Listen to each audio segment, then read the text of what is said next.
What has changed for Pakistan since the World Cup last year to this year? Because last year we were one of the best teams in the tournament, and suddenly we're struggling. Why do we have so many opening batters in the side and have missed genuine middle order batter? Apart from the conditions, what could be the reason? Rehan? उन्होंने उसका पूछा तो अभी तो काफी लोग ये कह रहे थे कि why Saim Ayub not in this team और why Sharjeel not in this team, तो एंड में नंबर 7 तक ओपनर खेल रहे होते हैं. There could have been a possibility of that happening, but one of the major differences is again venue.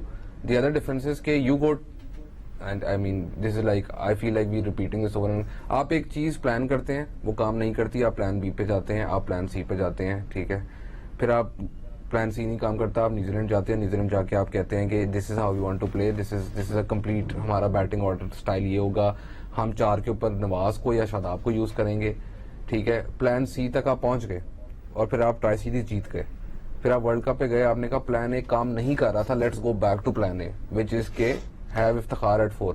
I know Iftikhar scores a 50, ठीक है, and he plays really well against India, wonderful innings. But Iftikhar is also someone जिसके ऊपर आप finishing के लिए rely कर सकते हैं, ठीक है. तो वो he can come lower down the order. It is not about the individual scoring a 50, it is about the team winning. How in what circumstances is your team better, ठीक है. वो आपके पास इतना सैंपल साइज है, अगर आपने उसको ignore करना है वो आपकी मर्जी है, लेकिन आपके सामने प्रूफ है. प्लस आई थिंक एक और मैं अगर चले मैं स्ट्रैटेजी को जरा हट के बात करूं, तो मैं अगर ओवरऑल प्लानिंग की बात करूं तो आई डोंट थिंक सही तरीके से पाकिस्तान जो भी शेड्यूलिंग जैसे भी प्लान होती है सारा कुछ होता है. हमने हिस्टोरिकली देखा कि जब इंग्लैंड की सीरीज हो रही थी तो पाकिस्तान की टीम कोई 2 से 3 हफ्ते पहले जाकर उन्होंने गॉट ये अगर आपको याद हो, I think they got acclimatised to that. UAE में एक्लिमेटाइजेशन का इतना बड़ा इशू इसलिए नहीं था because you been playing your cricket there.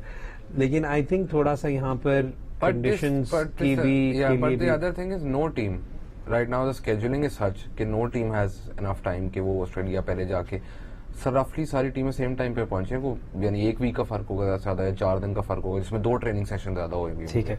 Let's take the next tweet on the screen. जी अगला ट्वीट ये अबू बकर साहब का सवाल है. वो पूछ रहे हैं कि चेयरमैन रमीज राजा कह रहे हैं कि हमारे पास रिसोर्सेज नहीं है मॉडर्न T20 खेलने के लिए. क्या ये हकीकत है? दूसरी बात यह कि क्या हमने ये उस दिन की बात करें जब हमने मैच खेल रहे थे, हमने पहले मैच खत्म करने की कोशिश क्यों नहीं की? हर बंदा फखर की ओपनिंग की बात करे लेकिन his stats as opener doesn't support the argument. Your take. पहली बात तो ये कि जहां तक रमीज राजा साहब ने बात की, I think right now he is in a better position than all of us to comment on this.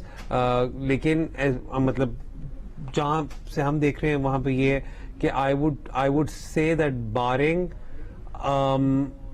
a fast bowling all-rounder, I think Pakistan at least player-wise has all the departments covered. बहुत interesting चीज लगी है मुझे ये, because a lot of people have asked me, जब हम अक्सर बात करते हैं कि पाकिस्तानी प्लेयर्स को अगर फॉर एग्जाम्पल बिग बैश में खेलने जाने दिया जाए या अगर अगला वर्ल्ड कप किसी डिफरेंट कंट्री के अंदर, इंडिया तो IPL के लिए नहीं जा सकते लेकिन अगर इंग्लैंड में है तो उनको 100 खेलने दिए जाए या जिधर भी आपका टूर है उधर लीग क्रिकेट आपकी खेलने दी जाए, ठीक है.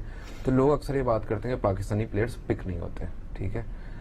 ये बहुत बड़ा मिसकंसेप्शन है, बिकॉज आपके from Azam Khan to Iftikhar to Asif Ali to Faheem to Shadab to Shaheen to Babar to all of these players you see right now and players who are not playing for the national team right now, सबकी बहुत हाई डिमांड है. बहुत high demand है, ठीक है. उससे आपको पता चलता है नहीं ये नहीं सच कि आपके पास रिसोर्सेज नहीं है, ठीक है. How you manage those resources, A B कहां पर वर्ल्ड कप हो रहा है ये देखना, सी planning should be done a year in advance. Do not you cannot go into a world cup and say कि अभी हम एकदम दो मैच हारे. I know very bad results, but पहले मैच में भी आपने वो स्ट्रेटेजी नहीं फॉलो की जो आपने न्यूजीलैंड में की, दूसरे मैच में भी आपने वो नहीं फॉलो की जो आपने न्यूजीलैंड में की. तो you don't suddenly change in a world cup. ठीक है. Australia had Maxwell was in the 8 की एवरेज थी उसकी 10 मैचों में, उन्हें ड्रॉप कर दिया उसको. नहीं. Yeah, what's happening right now with England? Are they going to change how they play? It's just doesn't make sense कि अगर आपने ऐसे changes करने हैं तो आपको पहले करने चाहिए. ठीक है. In the World Cup, that's not the time to experiment. That's the time to be sure.